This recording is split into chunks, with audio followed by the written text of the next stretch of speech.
Абайдың 20-шы қара сөзі. Тағдырдың жарлығын білесіздер, өзгермейді. Пендеде бір іс бар, жалығу деген. Ол адаммен бірге жаратылған нәрсе. Оны адам өзі тапқан емес.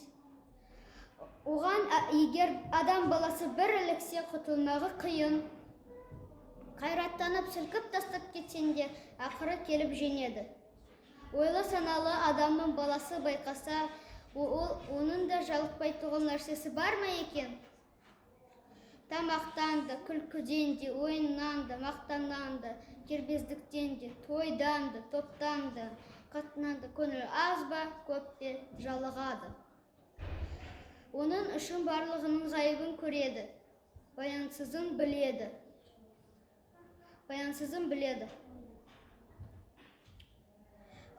Көңілі одан да суи бастайды. Дүние бір қалыпты тұрмайды. Адамның қуатты ғұмыры бір қалыпты тұрмайды. Енді әрбір мақұлыққа Құдай тағала бір қалыпты тұрмақты берген жоқ. Енді көңіл қайдан бір қалыпты тұрмақ? Бірақ осы жалығу деген, әрнені көрем деген, көпті көрген, дәмін бағасын, бәрін де баянсызын біліп, ойлы адамнан шығады. Соншалық ғұмырының баянсызын біліп,